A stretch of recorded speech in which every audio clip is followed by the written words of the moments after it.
ये 2025 आ गया है और मुझे पता है कि आप लोग अभी भी स्ट्रगल कर रहे हैं to get started with the coding. ऊपर से एआई आ रहा है और आप लोगों की कंफ्यूजन्स और बढ़ती जा रही हैं कि यार स्टार्ट कहाँ से करें। तो आज की इस वीडियो में हम एग्जैक्टली यही चीज डिस्कस करने वाले हैं कि आज के टाइम पे आप अपना करियर कैसे स्टार्ट कर सकते हैं या फिर आपको कौन सी मिस्टेक्स हैं जो अवॉइड करनी चाहिए जो कि आपको अपना करियर स्टार्ट करने में रोकेगी। Hello everyone, I am Sahil Gogna and I am a data engineer in Canada. और यार इस चैनल पे I talk a lot about Canadian IT industry and tech industry in general कि आप लोग कैसे ब्रेक थ्रू ले सकते हो, आप लोग कैसे अपनी फर्स्ट जॉब के लिए प्रिपेयर कर सकते हो। And I have discuss a lot of road maps of different kinds of profiles and हम यहाँ पे इंडस्ट्री प्रोफेशनल्स को बुला के उनसे भी डिस्कशंस करते हैं। तो यार आज की इस वीडियो में ना हम मेनली कुछ ऐसे पॉइंट्स डिस्कस करने जा रहे हैं जो कि आपको पीछे को खींच के रखेंगे टू स्टार्ट योर करियर, कि अगर आपने उनको नहीं ठीक किया तो आप एक स्टेप हमेशा पीछे ही रहोगे जब भी आप अपनी जॉब लेने जाओगे। तो अभी इन पर डिस्कशन शुरू करते हैं। और यार ये मेरी जो एडवाइस है या जो मेरे वर्ड्स है ये एप्लीकेबल होंगे आपकी हर आईटी प्रोफाइल के लिए, हर कंप्यूटर साइंस की जॉब के लिए, बिकॉज हम बहुत ही जनरल चीज डिस्कस करने जा रहे हैं। अगर आपने डेटा एनालिस्ट बनना है, सॉफ्टवेयर इंजीनियर बनना है, क्लाउड इंजीनियर बनना है, कुछ भी अगर आपने अपना करियर पाथ चूज करना है तो आपके लिए ये चीज एप्लीकेबल होगी। तो यार अगर हम इस डिस्कशन को शुरू करें, सबसे पहला पॉइंट जो आपको एक कदम पीछे खींच के रखेगा वो है starting out with fancy things. अब देखो यार, आई टोटली अंडरस्टैंड कि एआई का ट्रेंड आ रहा है and industry is slowly adopting, right. और अगर आप देखोगे कि इंस्टाग्राम, यूट्यूब, हर जगह ये चीज भर भर के आपको बोली जा रही है कि आपको एआई के लिए प्रिपेयर करना है और आपको एआई सीखना पड़ेगा। अब इन सब चक्करों में जो स्टूडेंट्स होते हैं, जो फ्रेश ग्रेड्स होते हैं, उनको क्या होता है कि वो लोग कंफ्यूज हो जाते हैं और उनको लगता है कि सिर्फ एआई ही सीखना है। इंस्टेड ऑफ फोकसिंग ऑन कि एआई भी सीखना है, उनका फोकस ये होता है कि सिर्फ एआई है जो उनको जॉब दिला सकता है। तो वो लोग क्या करते हैं कि अपने कोर जो होते हैं उनके सब्जेक्ट्स के या फिर जो बेसिक्स होते हैं उनको इग्नोर करके सीधा एआई पे जंप कर देते हैं। अब अगर आपने सुना होगा prompt engineering, right. Prompt engineering है क्या? वो एक तरीका है क्वेश्चंस पूछने का। Prompt engineering is just a fancy way to say कि भाई क्वेश्चंस कैसे ढंग से पूछने हैं। अब अगर देखिए, अब बात चल रही है कि आगे फ्यूचर में सारी चीजें प्रॉम्प्ट इंजीनियरिंग रिप्लेस कर देगी, विच इज वेरी ट्रू कि काफी इंडस्ट्री अडॉप्ट करी है, काफी सारे ऐसे टूल्स आ रहे हैं जिसमें आपको कम से कम कोडिंग करनी पड़ रही है।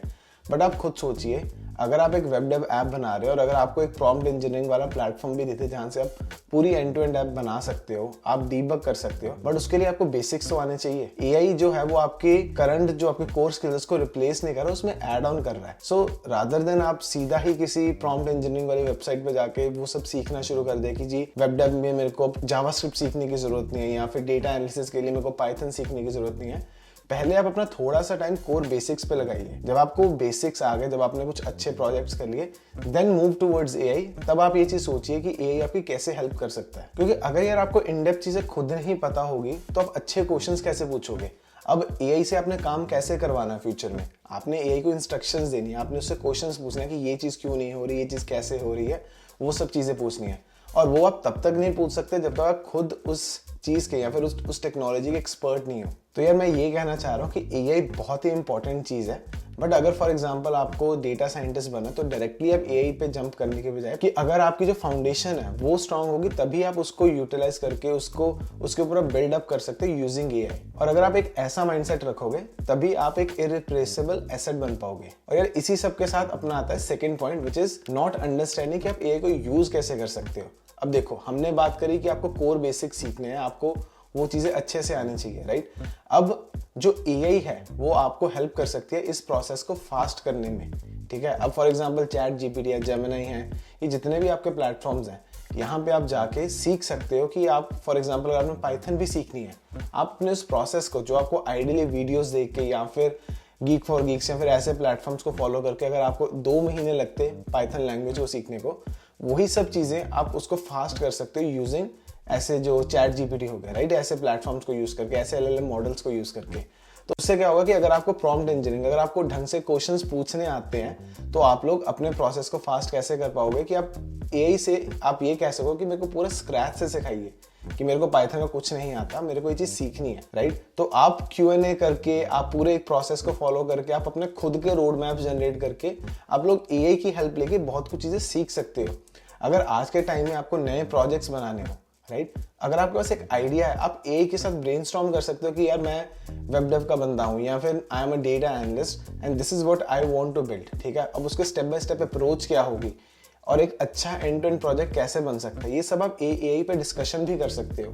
फिर आप खुद उसको क्रिएट करने की कोशिश कर सकते हो और उसके बाद आप ये एक्सप्लोर कर सकते हो कि कौन से ऐसे एआई टूल्स हैं जो इसी प्रोसेस को, जिसको आपने मैनुअली करा है, इसको ऑटोमेट कर सकते हैं कि आपको कम से कम कोडिंग करनी पड़े। तो ये एक पूरा पार्ट ऑफ प्रोसेस बन गया कि आपको खुद भी करना आता है, आपको एआई से भी काम करवाना आता है। एआई को समझना बहुत ही इंपॉर्टेंट है क्योंकि इंडस्ट्री अडाप्ट कर रही है। बट अगर आपको जॉब लेनी है तो आप सिर्फ एआई टेक्नोलॉजीज के भरोसे नहीं बैठ सकते। अब मान लीजिए आपने किसी प्लेटफॉर्म पे आपको वेबसाइट्स बनानी आती हैं, बट आपने सिर्फ प्रॉम्प्ट इंजीनियरिंग से आपने एआई प्लेटफॉर्म से वेबसाइट्स बनाई हैं, विच इज़ वेरी गुड।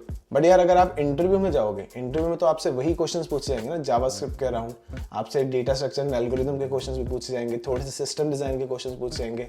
जो पैटर्न फॉलो होता आ रहा है अभी वो ब्रेक नहीं हुआ। इंडस्ट्री भले ही इसमें अडाप्ट कर रही है, बहुत सारी नई टेक्नोलॉजीज आ रही हैं, बट आपको एआई को यूज करना भी आना चाहिए और आपने जॉब भी लेनी है। तो आपने दो काम अलग अलग करने हैं। तो आप पहले जो अपने जॉब लेने वाला प्रोसेस है आप उस पर भी फोकस करो and then try to understand कि जो आपके स्किल्स हैं एआई इसको लेवल अप कैसे कर सकता है।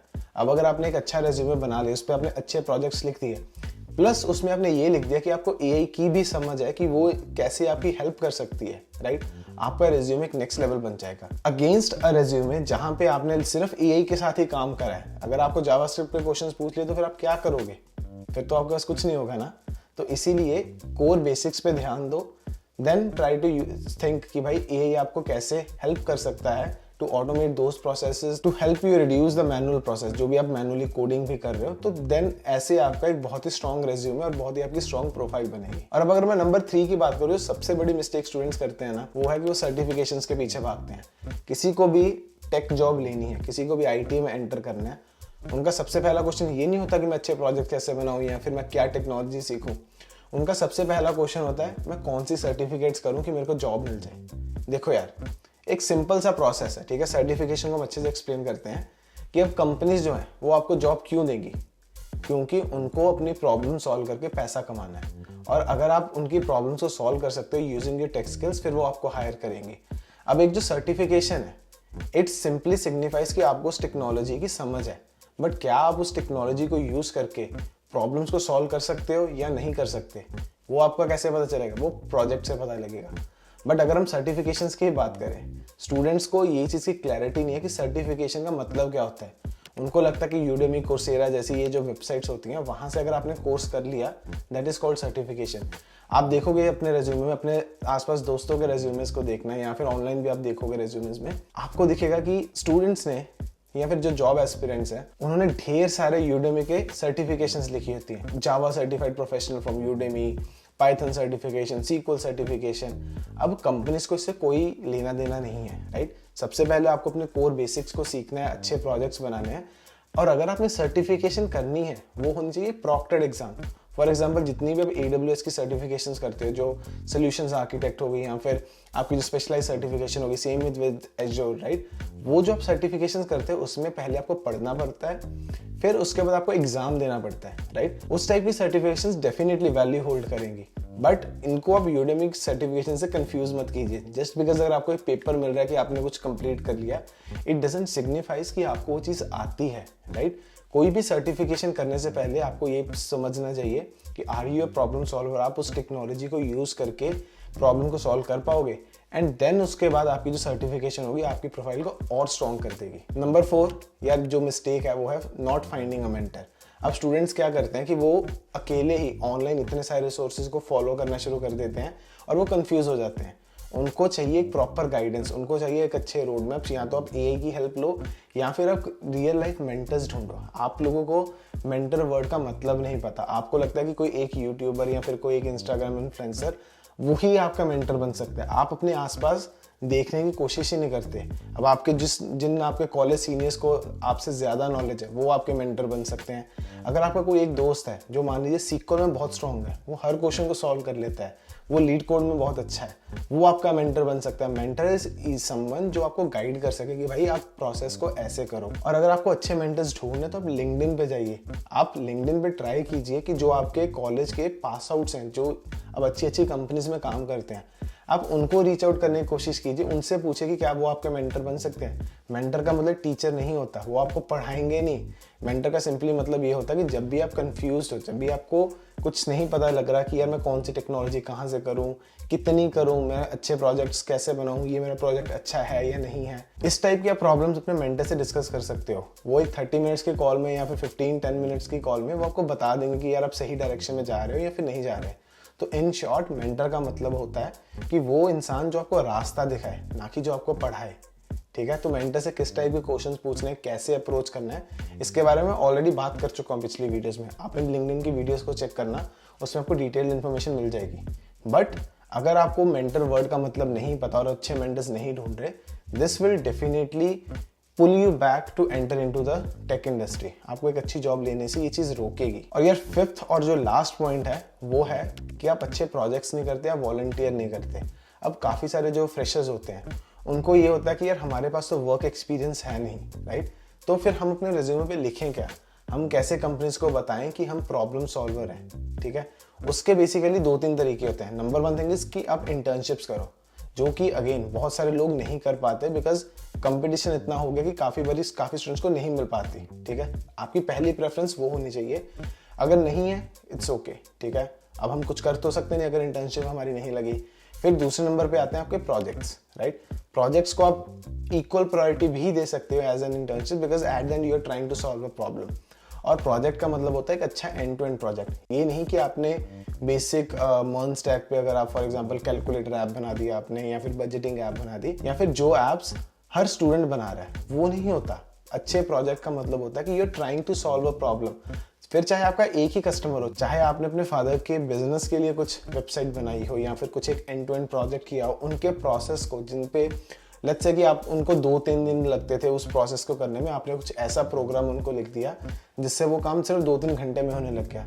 This is the impact. अब कंपनीज को पता है कि आप as a student millions of dollars का रेवेन्यू नहीं जनरेट कर पाओगे unless you are doing a startup, right? So as a student companies जो है अगर वो इम्पैक्टफुल प्रोजेक्ट की तरफ देखती हैं, वो ये नहीं देखती कि आप कितना रेवेन्यू जनरेट कर पा रहे हो, वो सिंपली ये देखती हैं कि आपने कितनी रियल लाइफ प्रॉब्लम्स को सॉल्व करा है, राइट? तो उसके लिए चाहे वो आपने खुद के लिए बनाया, चाहे अपने दोस्त के लिए बनाया, चाहे 2-3 लोगों ने यूज करा हो, अगर आपके पास कुछ स्टैट्स हैं शो करने के लिए कि इसने कैसे लोगों की हेल्प करी है, that will be considered an impactful project. इसके अलावा you can try to do some volunteering कि फॉर एग्जांपल कि जो सोसाइटी में काफ़ी चीज़ें होती हैं, मैं स्पेशली जो स्टूडेंट्स कनाडा में उनके लिए मैं बात कर रहा हूँ कि दे अब कैनेडियन एक्सपीरियंस की जब बात होती है, अब पाइथन का कोड जो है वो इंडिया और कनाडा में उसमें कोई डिफरेंस नहीं है, right? But companies Canadian experience अगर कहीं वो एक्सपेक्ट करती हैं, वो सिर्फ इसलिए कि उनकी एक्सपेक्टेशन होती है कि आप टीम में जो मल्टीकल्चरल टीम होगी उसमें आप अडाप्ट कर पाओ, राइट? अब उसको एक देखो, जो एक्सपीरियंस वाला पार्ट है उसको तो आपने अच्छे प्रोजेक्ट्स करके आपने ओवरकम कर लिया। अब ये जो मल्टीकल्चरल टीम में, राइट, कि उसमें काम करने वाला जो आपका ड्रॉबैक होगा अगर आपके पास एक्सपीरियंस नहीं है, उसको आप दूर कर सकते हो वॉलंटियरिंग से।